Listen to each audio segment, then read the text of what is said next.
Good morning, good afternoon, good evening, and good night, everybody, anywhere, anytime who's watching this. I am going to talk about something different today that isn't to do with any topics I've recently posted about. I am going to nerd TF out within the duration of this video, so F that.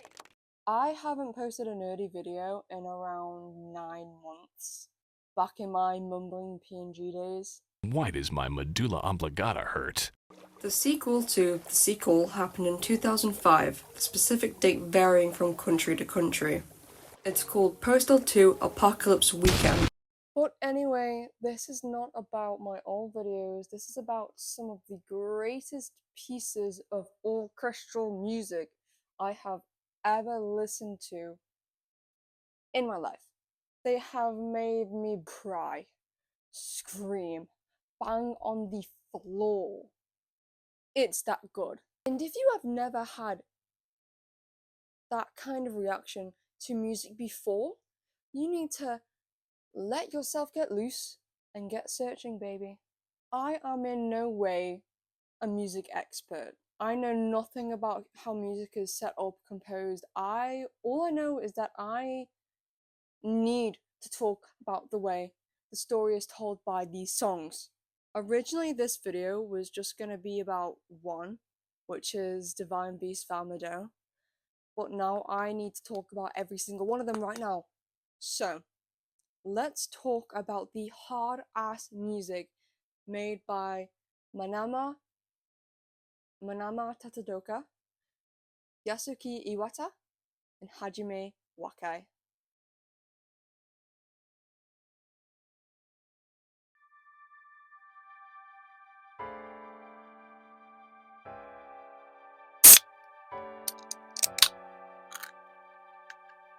I bet that sounded really nice. Okay, let's begin with what I already wanted to ramble about, which is Divine Beast Vah Medoh. This song tells the tragic tale of Rivali, the champion of the Rito species. Just for context, Rivali was apparently naturally gifted at flying and using a bow, but he often pushed himself too hard. He was anxious, feeling that he needed to be better than the rest, to prove himself and to fill the position that was given to him as champion. The expectations of others, real or not, pushed him to the point of often injuring himself, trying to get better. I would not say he was a proud person, but I do think that his anxiousness to fulfill his purpose made him feel like he had to prove himself by exaggerating every aspect of himself. He needed to reassure everyone that he was intelligent, strong, and capable. And this song captures that perfectly, but also shows a different side to him. Maybe a change in his ways that came far too late. If you've listened to any of the songs, you'd recognize that there are SOS signals in every single one.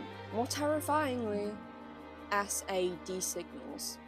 If you don't know what that means, an SAD signal is a search and destroy. So, yeah, that pretty much sums up who that is. It's Ganon, by the way, if you didn't realize. Starting off, there are some pretty interesting piano notes to begin with. I don't know what kind of technique is used, but it immediately gives the listener a feeling of dread, panic maybe. It's when they mix up like a deep note and a high note and or they do like some kind of weird thing with the like I said, I'm not a music genius. I don't know anything about music. All I know is sound nice, make me dance. Or cry in this instance. In my head, I can sort of imagine this to be the start of a fight. There was a few harsh blows that sort of woke Rivali up, so he panics. He can't give in just yet because his ego won't let him. He can't let himself admit that he needs help.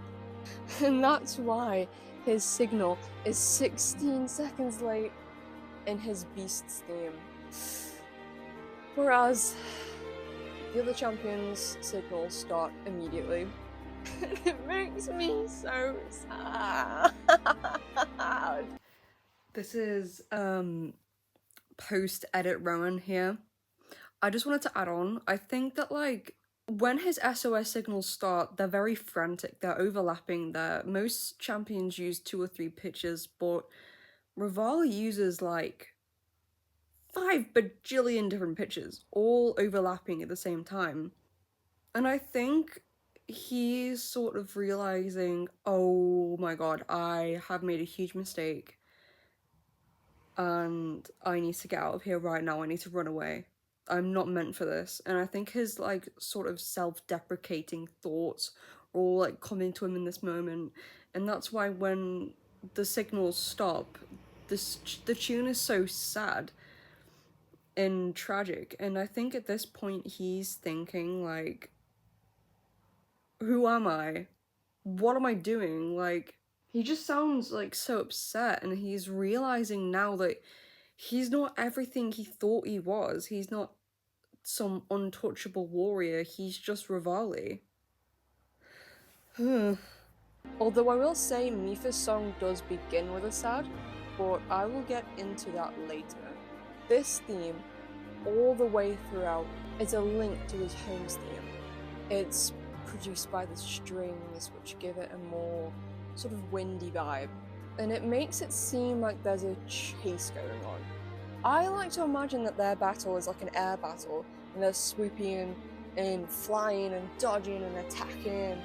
I sound 5, but given the desperation of the string instruments and that horrible bell tolling in the background, I don't think my boy is winning right now. I do think that he tries to escape after a while, but with his village depending on him, with the rest of his allies dead or disappeared, he has the weight of the literal world on his shoulders.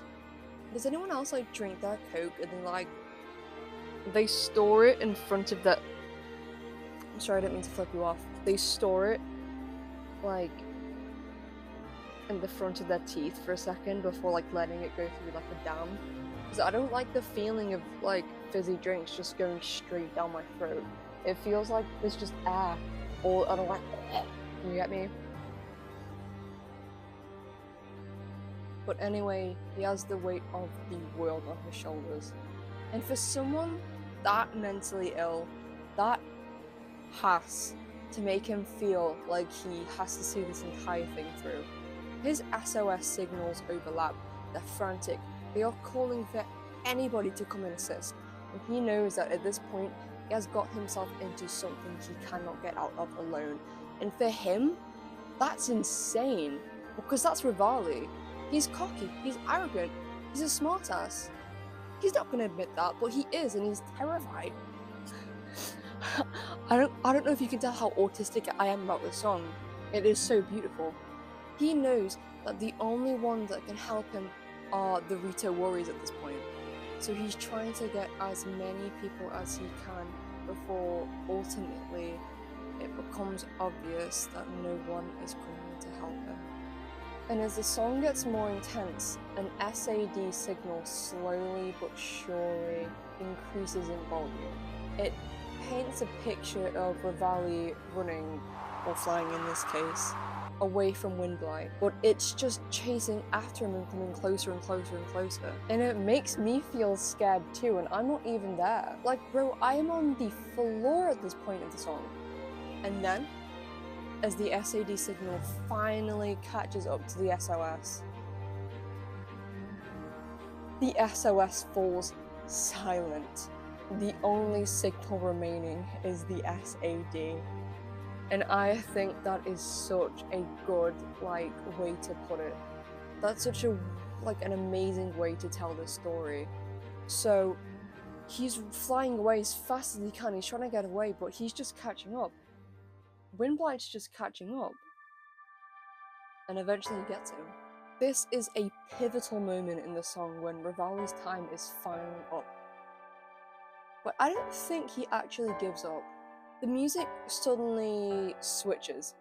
In my opinion, it appears more hopeful and prideful. Maybe in this moment, Rivali stood and faced Windblight, pushing his ego and his anxiety aside, to fight even if he knows that he's going to die.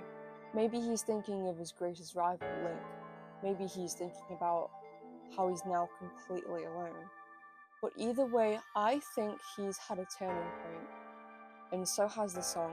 Either way, the sudden silence of Rivali leaving the orchestra is devastating, and it leaves my jaw dropped every single time. And as it all fades to silent, we're left with just the lingering tune. It shows that he fought valiantly and died protecting his people. Post-edit Rowan here again with Blue. I'm getting so many good ideas, but just mentioning now that, like, at the start it feels like she's unknowing. The tone sounds quite innocent in a way. It's like she doesn't know what she's walking into when she goes into Vah Ruta, and that's why it's just the SAD at the start, very quietly, like just searching for her. And then when she notices and she realizes this is a very bad situation, I am well out of my depth right now, that's when her SOS starts.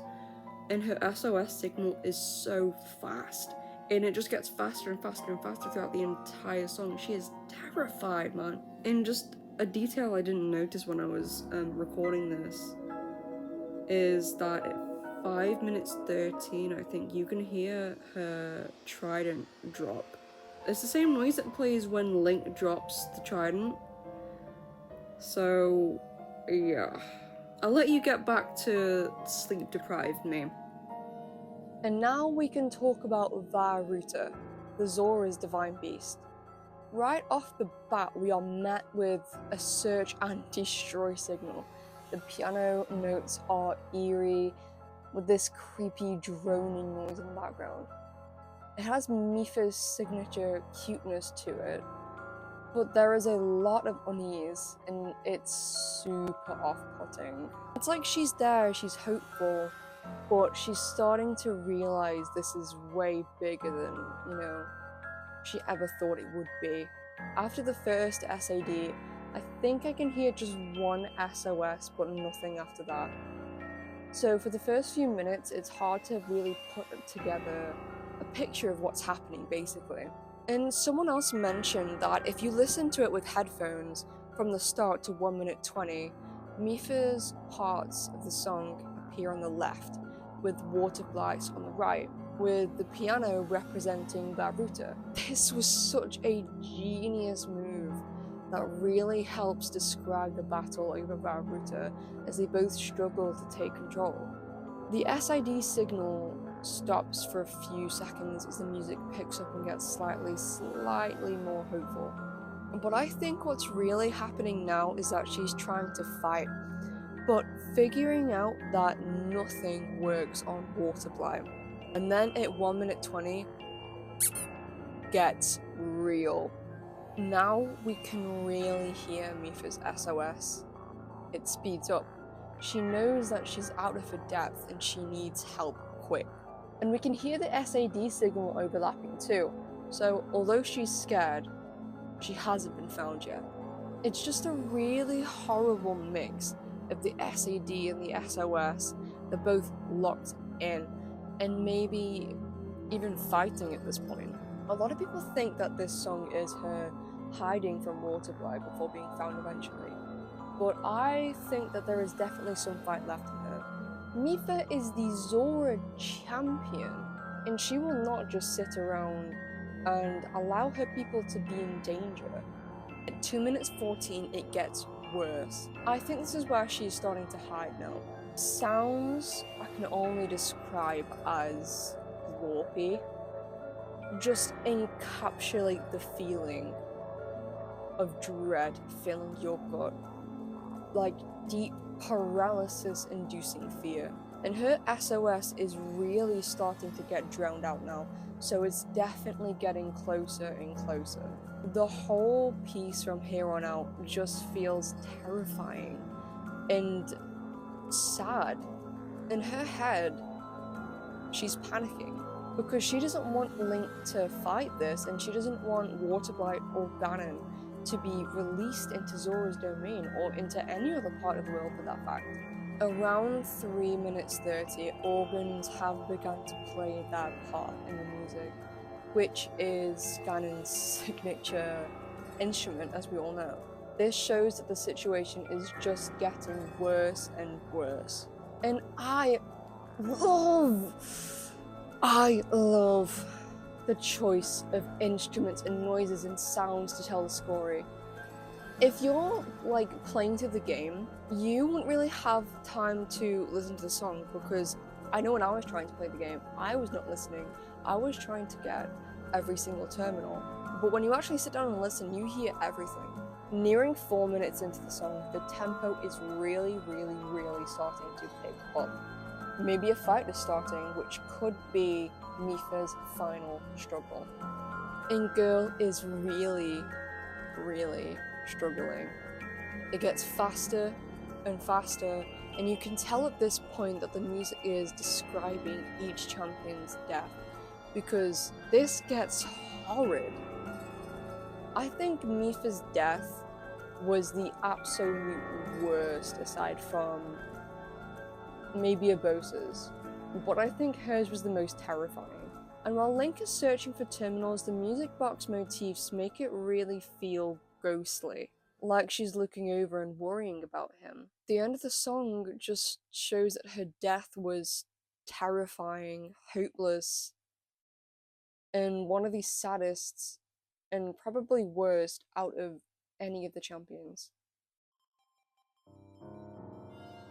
Volume can get turned all the way up on this one. This one's the good one. This one is such a groove. I love any kind of music with a Middle Eastern feel to it. I just love Middle Eastern music and instruments in general. And in this song, you can really feel Daruk's pride for his home and himself, like, through it. I can imagine at the start that they're both at a standstill. Daruk is somewhere lower on the volcano, and Vah Rudania is somewhere at the top with Firelight Ganon. As the SOS begins immediately, you can tell he knows that this would be too much for him. He's like the opposite of Revali, basically. He isn't ashamed to admit that he needs help. He's a warrior, and warriors fight together. As well as that, his SOS lasts almost the entire song. He knows to be persistent, but Ganon's SAD starts right off the bat as well. Not good for him at all. You can really feel throughout the beginning that he's trying really hard to figure out how he's going to win this. Maybe he's unsure. He's definitely a bit scared. And then, oh my goshness! It really starts to pick up. Beautifully at a slower pace, but the whole feel of it just radiates his confidence. He has the pride of Goron City with him, and he knows that he's going to fight his best. Maybe the vocalizations at the back would represent the city, how they're all rooting for him, because it really gives off a hopeful vibe. That doesn't mean it isn't tough though, because he's definitely having a hard time finding ways to get a good hit in. Actually, the whole song after that is really hopeful.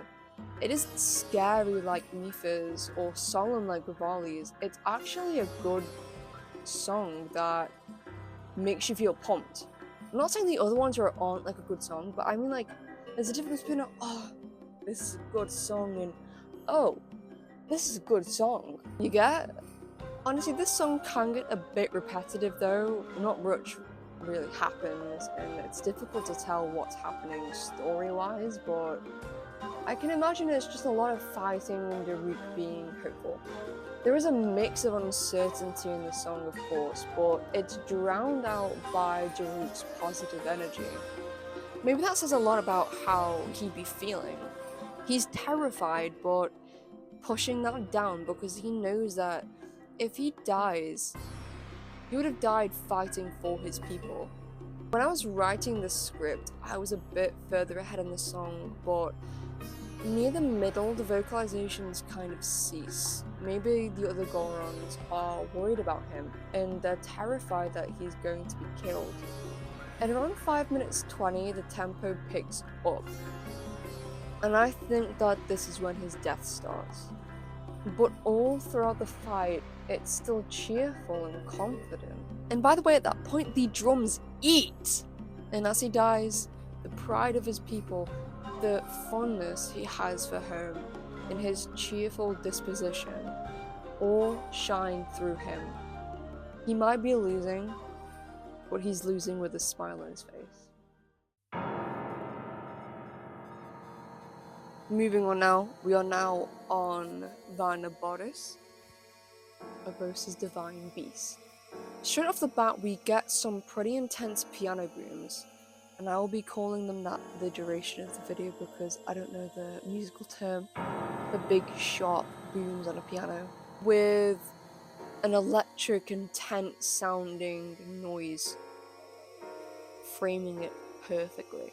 Right away, I get the feeling that Urbosa was overwhelmed by the situation, not only because of her SOS signals, but also because of the overall seriousness of the tone of the song. I feel like the lighter piano strikes is her attacking, but the deeper, more intense ones are Thunderblight.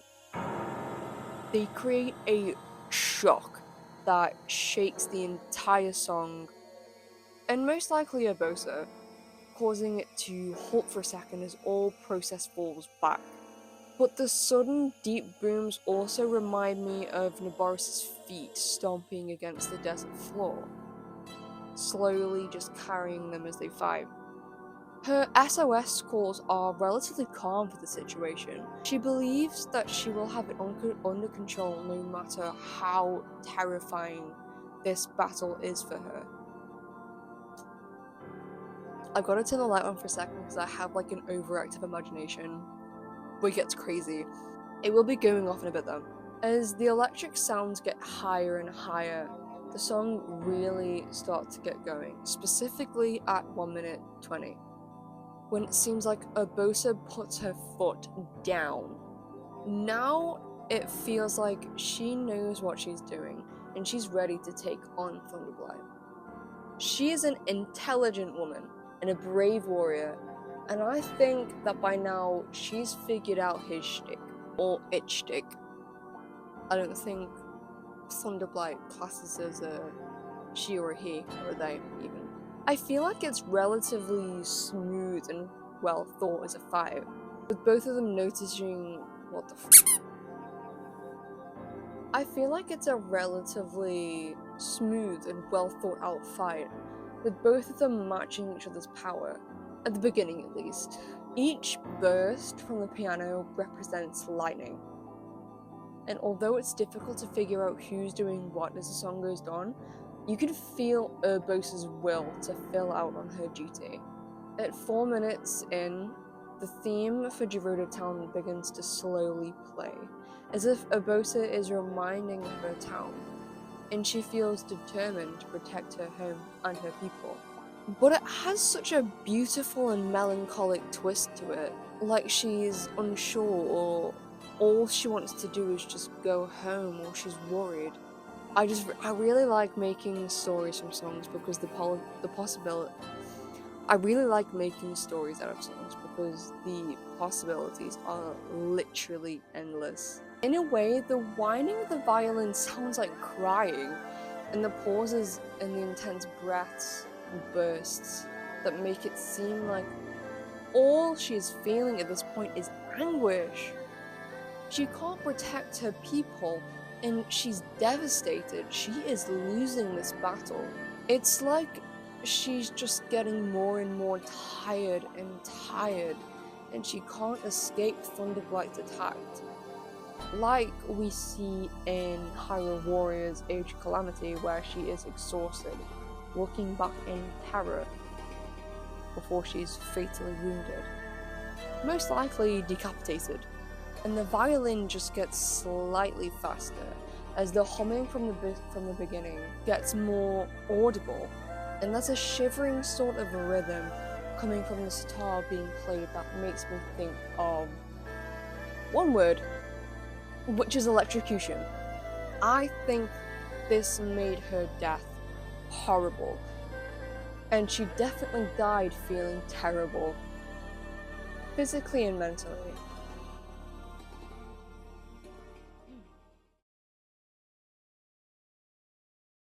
In Japan, the number 4 represents death. And these 4 songs that represent the 4 champions perfectly represent their battles and demises perfectly in their own way with their own personalities. While Vah Rudania's was definitely the brightest and most hopeful, Vah Medoh showed solemn duty and pride. Vah Ruta showed terror and worry that others might have to face this. And Vah Neboris showed anguish and frustration at not being able to save her home. They all have the addition of hearing Ganon's parts in one ear and the champions in the other, which is a glorious, glorious, glorious way to describe the battle.